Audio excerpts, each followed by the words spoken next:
Hey everybody, this is Annie, and we're going to do the lips today on our particular facial features. And you would have seen this picture, or rather Cece took a little film of it showing you what we're going to be working on. I decided to do some Jolie lips because it just seems like everybody likes. You have my rooster in the background, by the way. Everybody seems to like voluptuous lips, and we'll work on different kinds of lips. You know, you have to be well-rounded to be an artist, and also I want to show you the difference. This is more mannerist art. It's for a purpose. It's to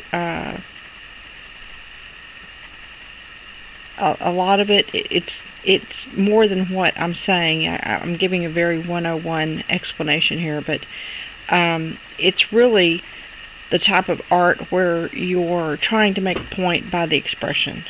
So you're exaggerating a feature, or you're exaggerating the bone structure, like in Cruella, my dog Cruella. So, but that's a different way to look at how you're going to sculpt a face or shape a head armature, the skull. This is more where we're going to work on more realistic, and of course this lady here, she's probably been to the plastic surgeon. That would be my opinion. So anyway, this is what we're going to be doing today. And also I'm going to try to get to the eyes today as well. I wanted to show you the difference. Now this might shock some of you, but I wanted to show you the difference in the size of these lips in relation to the nose particular tutorial that I just did. Do you see the scale there? You certainly wouldn't put these lips with this nose. But let me tell you, you know, pictures can be deceiving, and that's why I wanted to show you the difference. So you can sculpt on a smaller scale and it look accurate and nice, and in proportion. You know, each feature be in proportion. It's better if you're a new artist to start out with large features and then work your way down. In my opinion, I think that you get more adjusted to what you need to do, and then you just adapt that to the movements that you need to take. When I say you adapt that to just the smaller, to becoming smaller scale. So here's what we're going to do is we're going to get started on lips. So what you're going to need, and I'm not going to go over the preliminary again because I gave all that in the nose. So if you have not seen the nose video, you need to go back and look at those. You're going to hear probably some noise upstairs. This is a sensitive mic on this camera, and I've got my mother here upstairs and my daughter, and so hopefully it won't be too distracting. Okay, now what we're going to do is as in the nose, which made the base for which we worked, and also for the lips, you're going to, of course, make your base. So I've chosen again my wooden base. I made my foundation piece that the lips are going to be attached to. Now I want to share another tip with you. All of us have clay that's either that we feel is too dirty to put on a doll, or is discolored because it got too close to a pen or something, because you know, life is not perfect in the studio. But I will recommend this. Don't throw it away. It's very good for making molds of your particulars, because once this is all baked in, it's baked in and cured. So it's not going to transfer to anything you do in the future.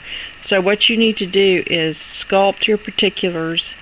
And he does not know I'm doing this, but I'm only saying this because I know he has a good product. Is Jack Johnston's ArtDolls.com. He has a mold product for making, so say you do some lips and you absolutely love them. You could make a mold of those lips to apply to future dolls, or a nose, or your eyes, you know. So, and I'll show y'all how to do that as time goes on. So, what I'm going to do is you need to get some clay that's probably about 1.25 inches long, and you want to, of course, warm it in your hands, and make sure you've washed your hands, and you want to kind of roll it in a tube, okay, like this. So I'm going to smooth it out a little bit more, kind of block off the edges. Okay, so that's about how I want it. But now what I'm going to do is I'm going to pinch this side a little bit and turn it into, and I don't want it that wide, so I'm going to kind of squash it in a little bit. But I'm going to show you the side of this. It looks like you're making a teardrop. And anybody who's done clay work where you make the Montefiore beads and all that, you know, think of it in those terms if you have to. But that's essentially what you're doing. You're creating this shape. Just think of a teardrop. Okay, I'll turn it this way. Or candy corn.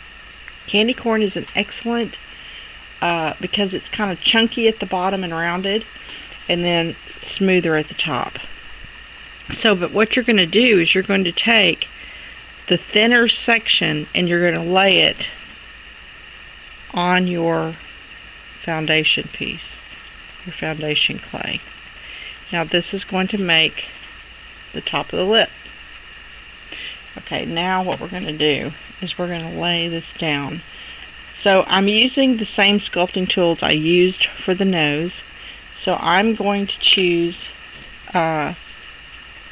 this particular piece, this particular tool, my rubber tipped slanted tool, and I'm going to attach this just like we did with the nose all the way around the lip, just like this.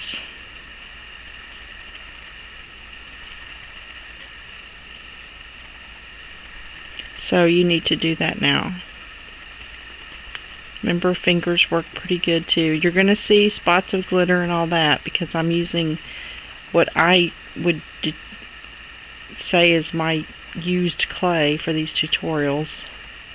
And I'll use them for molds, you know, when I come across a doll with a nose or an eye or whatever that's going to be the same scale, then I have my mold. I don't have to redo it all the time.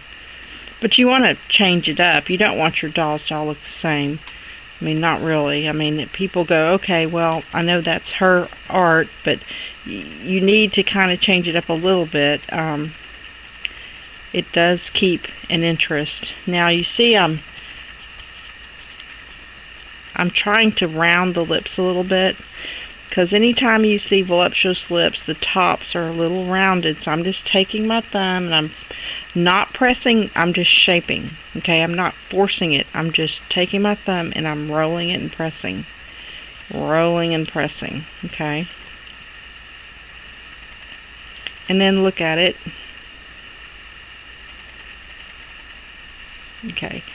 Now what I want to do is I want to go to, I know that this part right here is going to be the center of the top lip. So I'm going to go ahead and make that indentation because it keeps me, it gives me a framework for how to shape the lips. Okay? And we'll go back and deal with that in a little bit. That's what this piece is for. So you're going to have 2 of the tubular pieces, and you're going to have one round little ball that's probably 1/2 inch in diameter. Or smaller, larger. I wouldn't go any larger. I mean, that would be an awfully big face.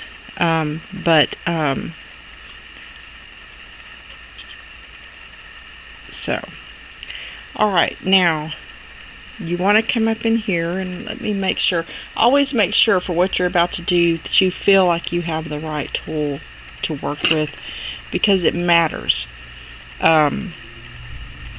So I think what I want to do here is I'm going to turn around my tool and clean this off a little bit here.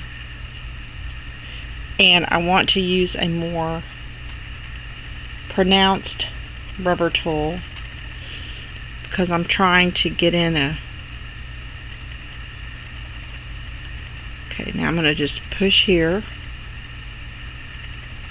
push here. And what I'm doing is I'm putting in, if you look in the mirror at your own lips, you're going to notice where your skin of the face ends and the skin of your lips begin. Okay, and that's what we're putting in here. Okay.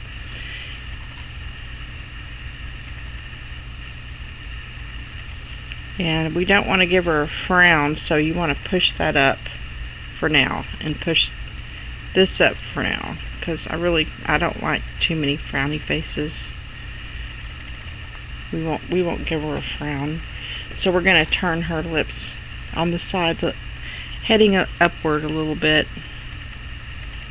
We're also going to work on teeth, open mouth with teeth and all that. So now what I want to do here is I'm going to take my thumb and I'm going to push this back and raise that bottom lip. Now this is what's going to give you that voluptuous, you know, I went to the plastic surgeon kind of look. Okay, and it's going to distort this line that we put in, but that's okay, you can go back. So this time when I go back, I'm going to go back, and hopefully you can see this properly. I'm going to go back with my ball tool. And now I'm not forcing this, I'm just lightly rolling over and let the clay, you know, the clay will eventually give in. You know, it will. Okay, now we've put that back in there. Now I want to press here and press here and press in the middle, and that's going to help that lip not be so puffy.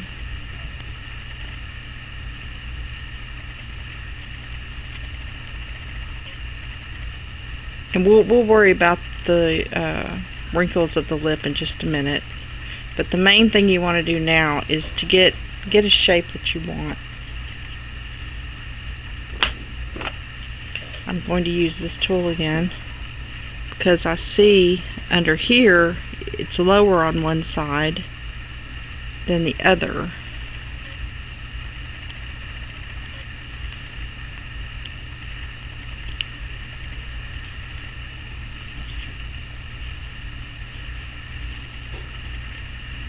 And as you're working with the top lip, make sure that, and I'm going to roll my chair around here so I can put my hands around.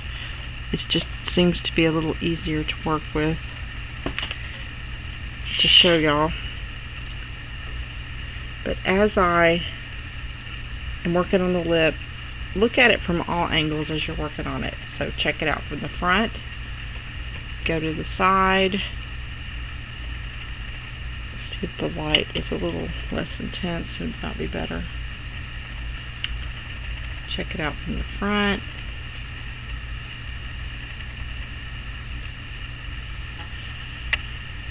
I'll check it out this way. Make sure that, you know, all this is smooth here on the side.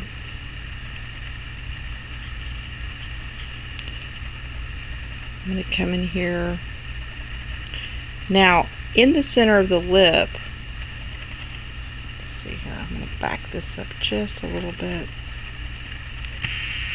Nope, that's going the wrong way. Okay. Let's see here. I'm trying to make it so that y'all see what I'm doing here. If you look at your own lips, or if you go to Google and put in lip images, you can even get very specific. You can say elderly, you can say young girl, babies, I mean, however. But you're going to notice that there are indentions here,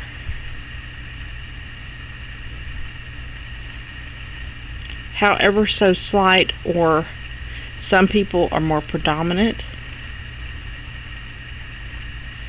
I gave advice one time in one of my videos that, you know, sometimes I have my phone, and if I see an interesting face from a distance, I'll just take a picture and work on that. Go home and work on that face. You know, if I want a particular kind of doll, and so everyone's lips are a little differently shaped, kind of like fingerprint. We're all different. So then I'm going to take my ball tool and I'm going to make this a little more pronounced.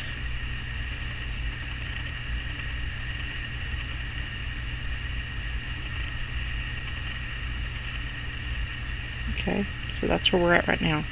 Now I'm going to take my ball tool and I'm going to make 2 marks on each side. Because sometimes people's lips, you know, they get dry, they have to use moisturizer.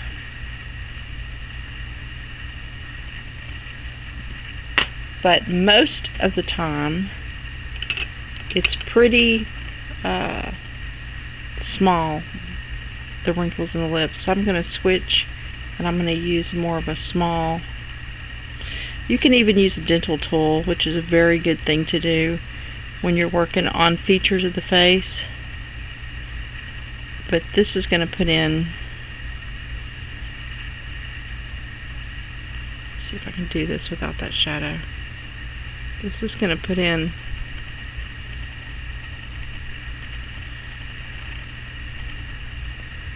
and it's okay to turn your work upside down or sideways, or however you feel comfortable. No, I don't.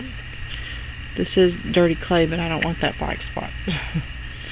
So now that we have pretty much the top lip, I'm going to go in and we're going to put in the bottom lip. And we're going to still shape the top lip, so no worries there. In fact, if you were to lay this down, you can see how I like this side, but this side's kind of bugging me. So I'm going to come up underneath here. And also remember, mouths are hollow. So we're going to have to also think about making the mouth appear more realistic. You want to where if she wanted to open her mouth, she could, but she's choosing to keep it closed. So okay, now that's looking more like what I want it to look like. And you can even take your X-Acto knife. Yes, I will say I don't like recommending people use X-Acto knives because, you know, now when you come up in here, press down and work what you don't want into the base, the foundation clay, okay, that you don't want a part of the lip when you're working inside, we'll just say the mouth area. And that completely takes it out of the equation for your lip. It is an instant gratification, if you will. And you can see, and I'm going to go back with my ball tool and kind of smooth all that out.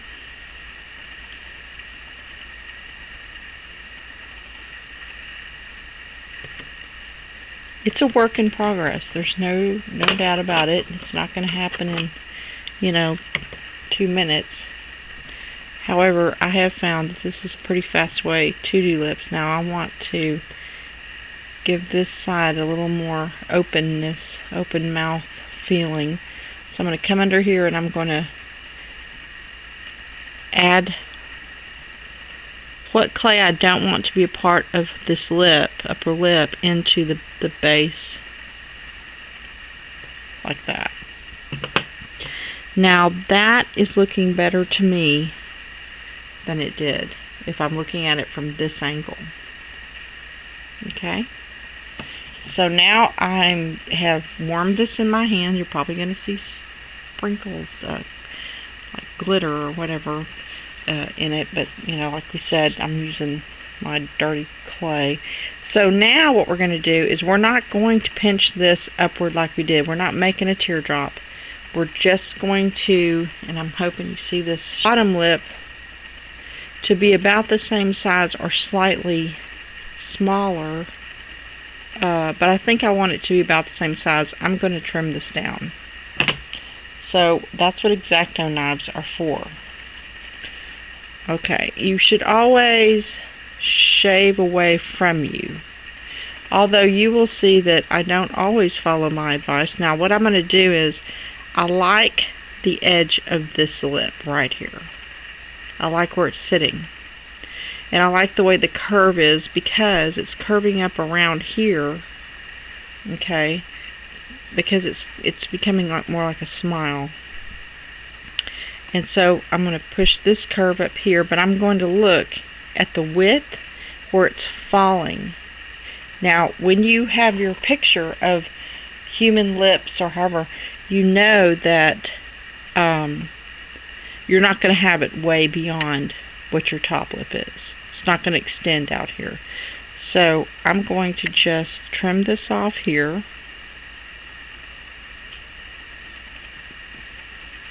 And trim this here at this corner. Remember, whatever you do on one side, do it on the other. That way your work is even on both sides. So it's kind of like a work here, work here, work here, work over here. And I've already shaved a little bit off that front section, so I'm going to go back and shave it off the bottom section. Now you see where I'm getting at. Now I'm going to come here and shave a little more. And I'm going to do that on this side. And watch how much you're shaving, because, you know, it can make you have to go back and forth and you have no bottom lip at all. Don't want that. Now I'm going to take a little off the bottom here.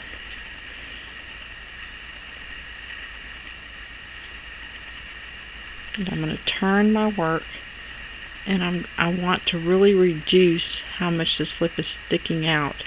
So my guide is this top lip. So you can see the tip of my blade is right along the top lip, but yet it's not cutting into the work I did. Be very careful. Don't cut into the work that you did, and yes, you can see that I've come towards my thumb. Okay, now at this point, what I want to do is take my tool and I want to start to attach this bottom lip to my foundation base. So do that now. And I usually start over here at the corner at the bottom. Now you can see this line right here that I've put in. I want to try to attach it underneath that line there. And this rubber tool is very flexible, so I want to turn it to a less flexible side. So I'm going to use this one, this side right here. And I'm just going to attach this whole bottom to my foundation clay. And it also pulls this lip down. And of course I'm going to go back with my thumb. Now you can see it's kind of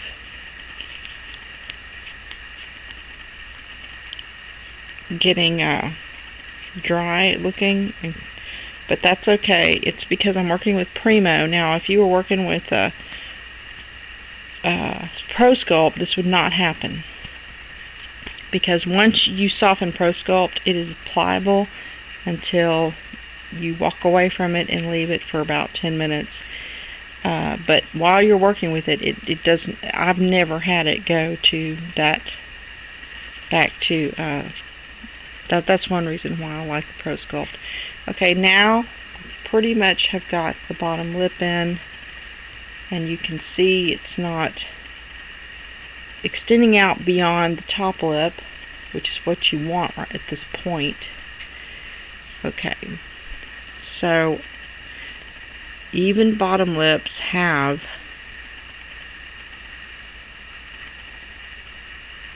a slight indentation. Some of people's are not as predominant as others, but there's a hint of it there.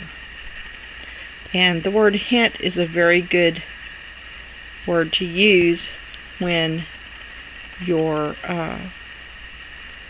wanting to put in when you're making your particulars and you want to have a certain feature, give a hint of that feature. It doesn't have to be bold, and just a hint.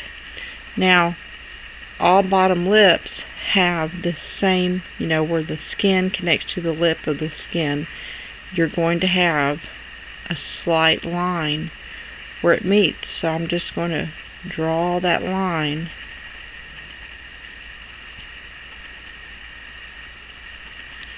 Okay, and I didn't press very to this line here, how you drew it, and this line, and make sure that this one's coming out and looking the same as this side. So that might take a little bit of adjustment. Now you can use your ball tool for this as well. I choose to do this because in the beginning, because it just makes me put that line in a little faster for my taste. Okay. She's definitely got voluptuous. She's looking voluptuous there. Now I want to press down a little bit on this bottom lip and take away that puffiness. And even though I put my line in, I'm going to come down in here and work with it a little more, because I just feel like it's too puffy.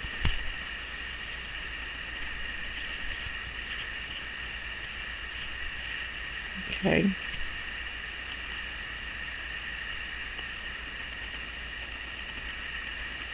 And she's kind of got a little smile on her face, I think, right in here.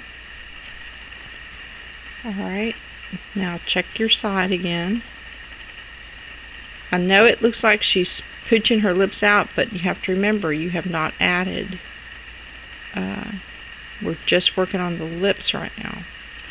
So this will go away when this gets built up here. So as you're sculpting, don't begin to feel,